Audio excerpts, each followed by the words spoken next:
السلام عليكم ورحمة الله وبركاته.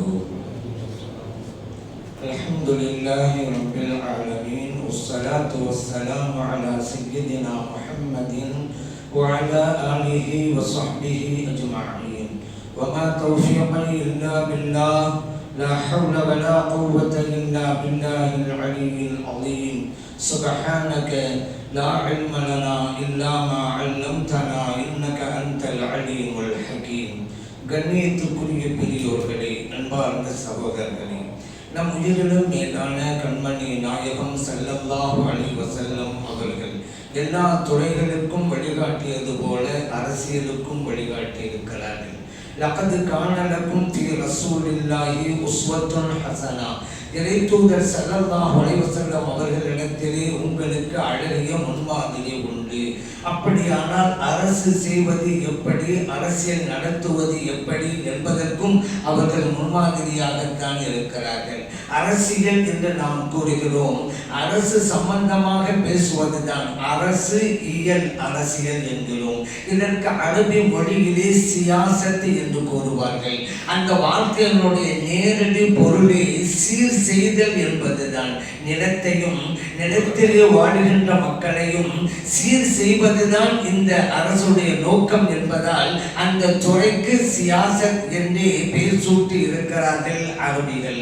நபி ஸல்லல்லாஹு அலைஹி வஸல்லம் அவர்கள் இந்த உலகத்திலே ஒரு அரசர் எப்படி இருக்க வேண்டும், நடக்க வேண்டும், மக்களை நடாத்தாட்ட வேண்டும் என்பதற்கு அவர்கள் வழிகாட்டி இருக்கிறார்கள். முதலாக ஒரு நாடு என்று வந்தால் அந்த நாட்டிலே வாழ்கின்ற மக்கள் அனைவரும் சமம் என்கின்ற நிலையை தோற்றுவிக்க வேண்டும். இது மன்னருடைய பிரதானமான கடமையாகும். இதைத்தான் செய்தார்கள் நபிகள் நாயகம் ஸல்லல்லாஹு அலைஹி வஸல்லம் அவர்கள் இறைத்தூதராக அனுப்பி வைக்கப்பட்ட சமயத்திலே அந்த அரபிகளுக்கு மத்தியிலே ஏற்றத்தாழ்வுகள், பிறப்பாலே ஏற்றத்தாழ்வுகள் உண்டு. உயர்ந்த குடியிலே ஒருவன் பிறந்து விட்டால் அவன் உயர்ந்தவன், அவன் எவ்வளவு மோசமானவனாக இருந்தாலும் சரி என்கின்ற அவலம் இருந்தது. ஒரு மனிதன் தாழ்ந்த குடியிலே பிறந்து விட்டால் அவன் தாழ்ந்தவன் தான், அவன் எவ்வளவு உயர்ந்த நன்னடத்திற்கு சொந்தக்காரனாக இருந்தாலும் சரிதான் என்கின்ற மோசமான நிலை இருந்தது. இதை மாற்றி அமைத்தார்கள் நபிகள் நாயகம் ஸல்லல்லாஹு அலைஹி வஸல்லம் அவர்கள். அல்லாஹ் குர்ஆனிலே சொன்னான், இன்ன அக்ரமக்கும் இன்தல்லாஹி அத்காக்கும். உங்களில் சிறந்தவர் யார் தெரியுமா? உங்களில் நன்னடத்தை உள்ளவர் தான் உங்களில் சிறந்தவர் என்றார். ஆகவேதான் பிலால் ரலியல்லாஹு அன்ஹு அவர்களை ஹஜ்ரத் உமர் ரலியல்லாஹு அன்ஹு சொன்னார்கள், ஹாதா சய்யிதுனா, இவர்கள் எங்களின் தலைவர் என்றார்கள். யார்? உமர் ரலியல்லாஹு அன்ஹு அவர்கள். அன்றைக்கு அரபு மக்களுக்கு மத்தியிலே உயர்ந்த குலம் என்று போற்றப்பட்ட குறைஷி வர்க்கத்திலே இருப்பவர்கள் ஹஜ்ரத் உமர் ரலியல்லாஹு அன்ஹு அவர்கள். ஆனால் பிலால் ரலியல்லாஹு அன்ஹு அவர்களோ கருப்பு இனத்தை சார்ந்தவர்கள்.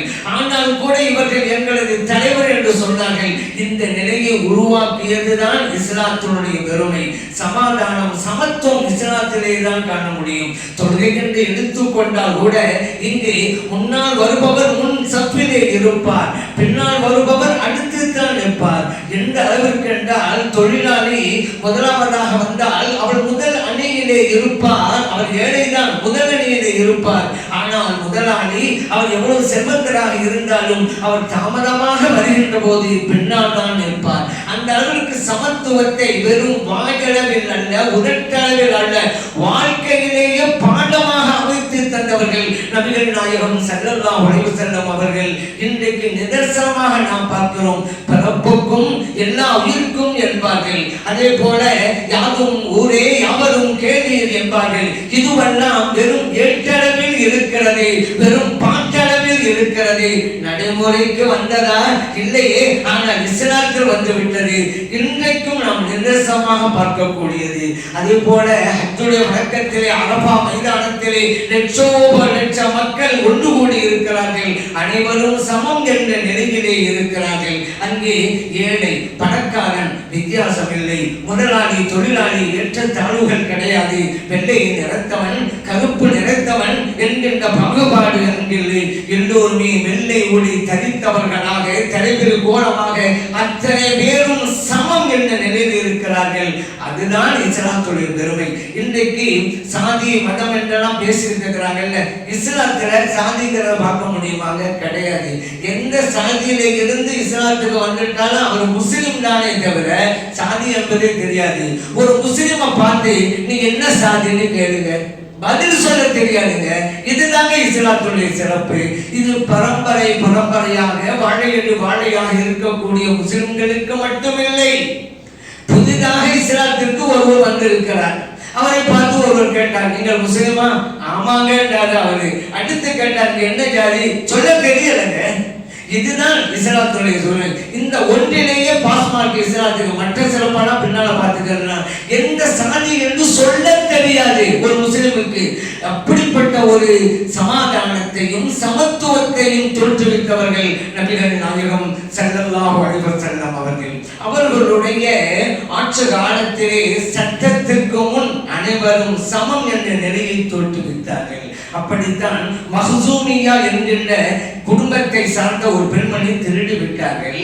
அவருடைய கை துண்டிக்கப்பட வேண்டும் என்று நபி ஸல்லல்லாஹு அலைஹி வஸல்லம் அவர்களும் சட்டம் போட்டு விட்டார்கள். அல்லாஹ் குர்ஆன்ல சொல்றான்ல, திருடியவர் ஆணாக இருந்தாலும் பெண்ணாக இருந்தாலும் அவருடைய கரம் துண்டிக்கப்பட வேண்டும். அல்லாஹ் சொல்லிட்டான், கை துண்டிக்கப்பட வேண்டியதுதான். மற்றவர்களுக்கெல்லாம் ஆச்சரியம், இந்த பெண்மணி உயர்ந்த குடும்பத்தை சார்ந்தவங்களா இருக்கிறாங்களே, ஏதாவது சலுகை கிடைத்தால் நல்லா இருக்குமே என்று சிபாரிசுக்கு அனுப்பி வைத்தார்கள். நபி ஸல்லல்லாஹு அலைஹி வஸல்லம் அவருடைய முகம் சிவந்து போனது. மிம்பர் படியிலே ஏறினார்கள், மக்களை அழைத்தார்கள். ஏன்னா ஒரு சில விஷயங்களை உடனுக்குடன் மக்கள் மத்தியில் சொல்லிடணும், இல்லாட்டி அது ஒரு பிரச்சனை போயிடும்.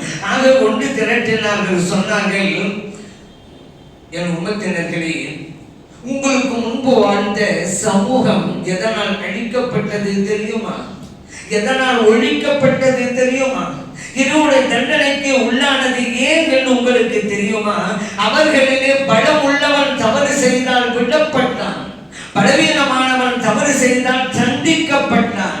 இதனால் தான் அவர்களுக்கு இறைவனுடைய தண்டனை இறங்கியது. ஒன்றே நினைவிலே வையுங்கள், சட்டத்திற்கு முன் அனைவரும் சமம்தான். அது மட்டுமல்ல, லவ் சரகத் ஃபாத்திமா பின்த் முஹம்மத் லகதஅத் யதஹா, எனது மகள் ஃபாத்திமா ரலியல்லாஹு அன்ஹா அவர்கள் திருடினாலும் அவர்களுடைய கையும் துண்டிக்கப்பட வேண்டும் என்று நான் சட்டம் போடுவேன் என்றார்கள் கண்மணி நாயகம் ஸல்லல்லாஹு அலைஹி வஸல்லம் அவர்கள். ஒரு மன்னர் எப்படி இருக்க வேண்டும் என்பதற்கு மிகப்பெரிய எடுத்துக்காட்டு. ஆனா இன்னைக்கு எப்படி இருக்கு? ஒரு அறிஞர் சொன்னான், இன்னைக்கெல்லாம் சட்டம் என்பது ஒரு சிறந்த வலை மாத்திருங்க. சின்ன சின்ன பூச்செல்லாம் அந்த வலைக்குள்ள மாட்டிக்கிறது, பெரிய பெரிய வண்டுகள்லாம் அந்த சிறந்த வலையை உடைத்து கொண்டு வெளியே வந்து விடுகிறது. அப்படிதான் இருக்குது. எளியவர்கள்லாம் மாட்டிக்கலாம், சொல்ல முன்னால பண முதலைகள் எல்லாம் தப்பிச்சிடலாம் சட்டத்தின் ஓட்டையை அவன் பயன்படுத்திக் கொண்டு. ஆனால் அங்கு அப்படி இல்லை. ஸல்லல்லாஹு அலைஹி வஸல்லம் அவருடைய ஆட்சியிலே அப்படி கிடையாது. அதே போல இன்னைக்கு பாருங்க, யுத்த தர்மம் கடைபிடிக்கப்படுகிறதா? ஆனா நபி ஸல்லல்லாஹு அலைஹி வஸல்லம் அவருடைய ஆட்சி முறையை இந்த உலகத்திற்கு கொண்டு வந்தால் கடை பிடிக்கப்படும். ஆனா இன்னைக்கு என்ன? இஸ்ரேல் ஆளுவோம். ஒரு நாட்டை அரக்கர்கள் ஆளுகிறார்கள் என்றால் அது இஸ்ரேல் தான். அந்த இஸ்ரேல் நாட்டு மக்கள் அத்தனை பேரே சொல்ல முடியாது. அந்த நாட்டு மக்கள் நல்லவங்க எத்தனை பேர் இருக்கிறாங்க, இந்த போரை விரும்பாதவர்களும் எத்தனை பேர் இருக்கிறாங்க, அது ஒரு விஷயம். ஆனால் ஆட்சியாளர்கள் அவர்கள் தான், சந்தேகமே கிடையாது. இது வரைக்கும் 34,000 பேருக்கு மேலாக ஷஹீதாக்கப்பட்டிருக்கிறார்கள் கஸா பகுதியிலே. ஆனால் நபி ஸல்லல்லாஹு அலைஹி வஸல்லம் தம்முடைய படையை அனுப்பிய போது, அவர்கள் படை அனுப்புனாங்க, எல்லாமே தற்காப்பு போர்கள் தான், அது ஒரு விஷயம். அனுப்பும் போது சொன்னாங்க, நீங்கள் போகின்ற இடத்திலே பெண்களை கொல்லாதீர்கள், குழந்தைகளை கொல்லாதீர்கள், முதியவர்களை கொல்லாதீர்கள், வழிபாட்டு தலங்களிலே இருப்பார்களே மடாதிபதிகள், அவர்களையும் கொல்லாதீர்கள். அது மட்டுமா, நீங்கள் போகின்ற இடத்திலே வளர்ந்து நிற்கிற மரங்களை கூட வெட்டாதீர்கள் என்றார்கள் நபிகள் நாயகம் ஸல்லல்லாஹு அலைஹி வஸல்லம் அவர்கள். அப்படிப்பட்ட ஒரு போருடைய அமைப்பு இன்றைக்கு இருக்கிறதா? 34,000 பேர் கஸா பகுதியில ஷஹீதாக்கப்பட்டாங்கல்ல, அவர்களை பெரும்பான்மையானவர்கள் பெண்களும் குழந்தைகளும் தான்.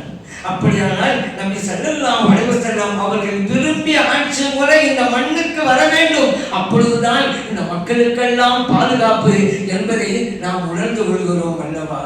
அது மட்டுமல்ல, நபி ஸல்லல்லாஹு அலைஹி வஸல்லம் அவர்கள் அரசாட்சி முறையிலே ஒன்றை உலகிற்கு எடுத்து காட்டினார்கள். ஆலோசனையின் அடிப்படையில் ஒரு மன்னர் செயல்பட வேண்டும். ஆகவேதான் அல்லாஹ் குர்ஆனில் சொன்னான், வஷாபிருஹும் ஃபில் அம்ர். நபி அவர்களே, நீங்கள் உங்கள் தோழர்களுக்கு மத்தியிலே நீங்கள் ஆலோசனை செய்து கொள்ளுங்கள். ஒரு அரசருக்கு இறைவன் சொல்லி காட்டுகிறான். ஏன் ஆலோசனை செய்யணும்? எப்படி நடக்கணுங்கிறத அல்லாஹ் வஹி மூலமாவே சொல்லியிருக்கலாமே. இப்ராஹிம் ஸல்லல்லாஹு கூப்பிட்டு இதை போய் சொல்லிட்டு வாங்க, இப்படி நடக்க போதும் இல்லை. ஏன் மஷூரா அன்றைக்கு வாழ்ந்து காட்டியது, அரசாட்சி செய்தது அவர்களுக்கு மட்டுமல்லவே உலகம் தழுவிய அளவிற்கு, உலக நாள் முடிகின்ற அளவிற்கு. அப்படியானால் ஒரு மன்னர் எப்படி இருக்க வேண்டும் அதற்காக அல்லாஹ் சொன்னான், ஆலோசனை செய்யுங்க. அதே அந்த பத்ர் யுத்தத்தில் கூட இங்க பார்க்கலாம். பத்ர் யுத்தத்தில் 70 எதிரிகள் காபிர்கள் சிறைப்பிடிக்கப்பட்டு விட்டார்கள் போர் கைதிகளாக. இவர்கள் என்ன செய்வது? இங்கதான் ஸல்லல்லாஹு ஆலோசனை பண்றாங்க. உமர் ரலியல்லாஹு அன்ஹு சொன்னாங்க, யா ரசூலல்லாஹ், இவர்களை கொன்றுவிட வேண்டியதுதான். இவர்கள் யார்? நாம் பிறந்து வளர்ந்த சொந்த மண்ணிலிருந்தே எங்களை விரட்டி அடித்தவர்கள் அல்லவா? இவர்களை விட்டுவிட்டால் நாளைக்கும் இதே கொடுமையை செய்வார்களே. அப்படி சில பேர் அபூபக்கர் சித்திக் ரலியல்லாஹு அன்ஹு சொன்னாங்க, இல்லை யா ரசூலல்லாஹ், இவர்களை நாம் கொன்றுவிடக் கூடாது. என்னதான் இருந்தாலும் இவர்கள் நம்மவர்கள், நம் சகோதரர்கள், நம் உறவினர்கள். ஏதோ அறியாமல் செய்து விட்டார்கள், திருந்துவதற்கு வாய்ப்பு இருக்கிறது. ஆகவே பிணை தொகை வாங்கிக் கொண்டு இவர்களுக்கு நாம் விடுதலை வழங்கலாம். அதிகமானவர்கள் இந்த கருத்தை தான் சொன்னாங்க. ஆகவே ஸல்லல்லாஹு ஆலோசனை செய்தார்கள். ஆலோசனையில பெரும்பான்மை கருத்து எப்படி அப்படிதான் நடக்கணும். பிணை தொகை வாங்கிக் கொண்டு விடுதலை, அதுதான் சட்டம். இதுல செல்வந்தர்களாக இருந்தவங்க பிணை தொகை கொடுத்தாங்க, விடுதலை வாங்கிட்டாங்க. ஏழைகள் பிணை தொகை கொடுக்க முடியாது அல்லவா? இறை தூதர் ஸல்லல்லாஹு அலைஹி வஸல்லம் அவர்கள் நினைத்திருந்தால் அவர்களை காலமெல்லாம் அடிமைகளாக வைத்திருக்க முடியும். ஆனால் விரும்பவில்லை ஸல்லல்லாஹு அலைஹி வஸல்லம் அவர்கள். உலகமே வைக்கின்ற அளவிற்கு, மூக்கிலே விரலை வைக்கின்ற அளவிற்கு அற்புதமான திட்டத்தை உருவாக்கினார்கள். அந்த நேரத்தில் அறிவொளி திட்டம் என்றாலும் சொல்றோம்ல, அது ஸ்டார்டிங்கே அங்கிருந்து தான். அந்த ஏழைகளாக இருந்த போர் கைதிகள் மதீனாவிலே இருக்கிற 10 நபர்களுக்கு, ஒவ்வொருவரும் 10 நபர்களுக்கு கல்வியை கற்றுக் கொடுத்தால் அவர்களுக்கு விடுதலை. கல்வியை கற்றுவதா மார்க்க கல்வியா? எல்லாம் காவல்கள் மார்க்கெல்லாம் ஒன்றாங்க, உலக கல்விதான். எழுதுவது, படிப்பது, இது போன்றதுதான்.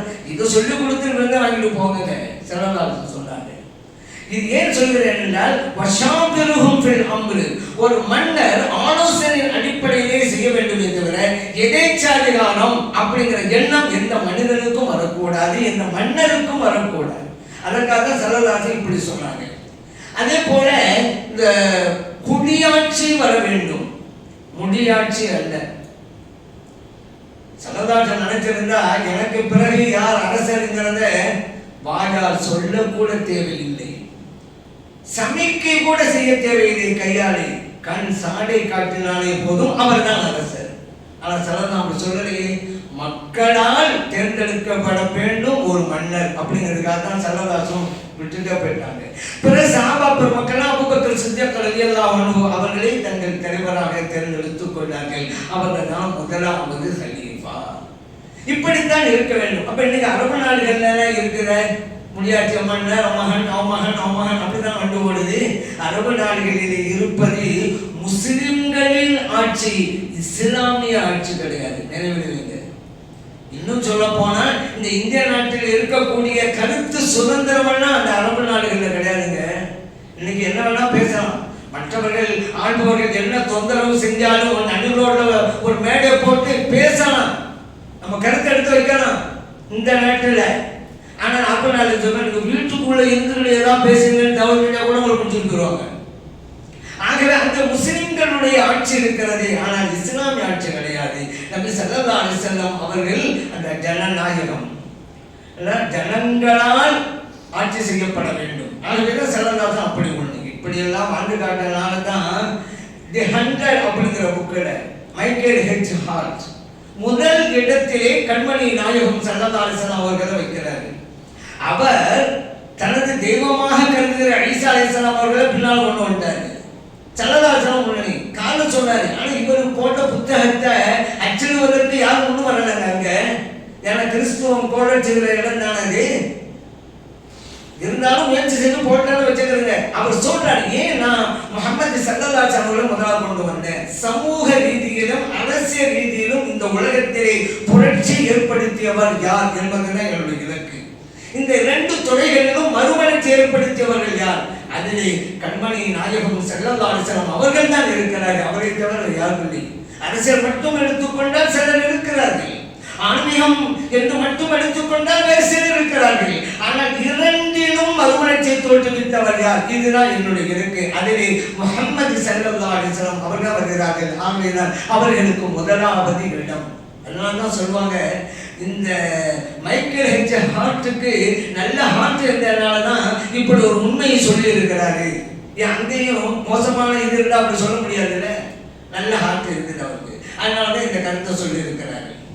நபி ஸல்லல்லாஹு அலைஹி வஸல்லம் வாழ்க்கை எடுத்து பாருங்க. இப்ப இன்னைக்கெல்லாம் அரசியல்ல ஈடுபடுறாங்க. ஏதாவது பிரச்சனை சொன்னா அதை விடுங்க, அது அவரோட சொந்த வாழ்க்கைங்க அப்படிங்கிறாங்க. இங்க பொது வாழ்க்கை சொந்த வாழ்க்கையை பிரிச்சுட்டாங்க. அதெல்லாம் அரசியல்வாதி எந்த தப்பும் பண்ணா பரவாயில்ல, அது அவரோட சொந்த வாழ்க்கை. நபி ஸல்லல்லாஹு அலைஹி வஸல்லம் அவர்களுடைய வாழ்க்கையிலே அப்படியெல்லாம் 2 பக்கங்கள் இல்லை, திறந்த புத்தகமாக இருந்தது கண்மணி நாயகம் ஸல்லல்லாஹு அலைஹி வஸல்லம் அவர்களுடைய வாழ்க்கை. அங்கே பொது வாழ்க்கை சொந்த வாழ்க்கை அப்படின்னா இரு வாழ்க்கையும் தூய்மையாக இருந்தது. இப்படித்தான் ஒரு மன்னர் இருக்க வேண்டும் என்பதற்கு நபி ஸல்லல்லாஹு அலைஹி வஸல்லம் அவர்கள் மிகப்பெரிய சான்றாக இருக்கிறார்கள். சட்டத்தின் முன் சமம். அதனால ஒரு ஆள் கொலை பண்ணிட்டா கொண்டவனுக்கு தண்டனை என்ன? அவனும் கொலை செய்யப்படுங்க. கொலைக்கு கொலை, இதான் இஸ்லாமிய சட்டம். வழக்கும் ஃபில் கிஸாஸி ஹயாத்துன் யா உலில் அல்பாப் அல்லாஹ் குர்ஆன்ல சொல்றான். நீங்க இந்த தண்டனை கொடுத்தா உங்களுக்கு வாழ்வு இருக்கிறதுங்கிறான். ஒரு ஆள் கேட்டாரு, ஏங்க கொலைக்கு கொலைன்னு சொன்னா கொலை செஞ்சவன் கொல்லப்படுறான், அங்க எங்க வாழ்க்கை இருக்குதா? உயிரில போகுது. இந்த சட்டத்தை அமல்படுத்தினா உங்களுக்கு வாழ்வு இருக்குன்னா என்ன சொல்றான். ஆனா சட்டத்தை அமல்படுத்தினா கொண்டவனுடைய வாழ்வு தான் போகுது. இது எப்படிங்க அப்படின்றாரு. ஆமாப்பா, அவனுக்கு வாழ்வு முடிகிறது, மற்ற மக்களுக்கு வாழ்வு இருக்கிறது அதன் மூலம். நீங்க இப்படி எல்லாம் கொலைக்கு கொலைங்க இல்லாதனால தானே இன்னைக்கு யார வேண்டுமானாலும் பணத்தை கொடுத்து கொலை செய்யலாம்னு ஒரு சூழ்நிலை இருக்குது. திட்டம் போட்டுதான் நான் கொலை செஞ்சிருவோம், உங்களில் ஒரு ஆள் யாராவது சரணடையணும், அவன் இந்த பணம் கொடுத்து வேலை வாங்குறாங்க, அதுக்கு ஆளை தயார் பண்ணி வைக்கிறான். பணத்தை கொடுத்து கொண்டவத்தோனா இருப்பான், சரணடைவத்தோனா இருப்பான். அப்ப ஏன் கொலை இருக்காது? சாதாரணமாய் பூத்துல கொலை. இறைவன் சொல்கிறான், கொண்டவனை கொலை செஞ்சுட்டா உயிருக்கு உயிர், மற்ற மக்களுடைய உயிரெல்லாம் பாதுகாக்கப்படும்ல.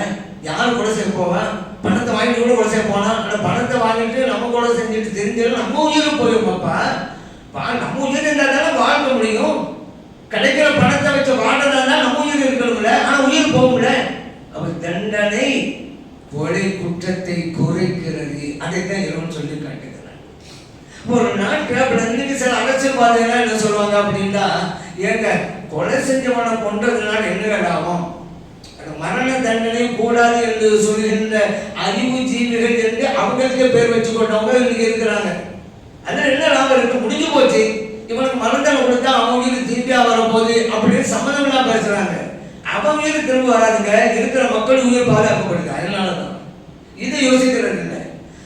எல்லாமே அந்தந்த நேரத்தில் தானே. இவெல்லாம் சுயநல அரசியல்வாதிகள் தானே. அரசியல்வாதிகள் அடுத்த தேர்தலை பற்றி யோசிப்பார்கள். ஆனால் ராஜதந்திரி மிக்க இந்த அரசியல்வாதிகளோ அடுத்த தலைமுறையை பற்றி யோசிப்பார்கள். நபி ஸல்லல்லாஹு அலைஹி வஸல்லம் அவர்கள் அடுத்த தலைமுறை, அடுத்த சமூகம், கியாமத் நாள் வரைக்கும் வரப்போகிற சமூகத்தை சிந்தித்து சிந்தித்து தம்முடைய அரசாட்சியை நடத்தியவர்கள் கண்மணி நாயகம் ஸல்லல்லாஹு அலைஹி வஸல்லம் அவர்கள். ஆகவேதான் இந்த அரசியல் முறை என்பது இஸ்லாத்தின் அடிப்படையில் அமைந்திருக்க வேண்டும். நம்ம ரலியல்லாஹு அன்ஹு ஆட்சி காலத்தை எல்லாமே விரும்புறாங்கன்னா என்ன காரணம்?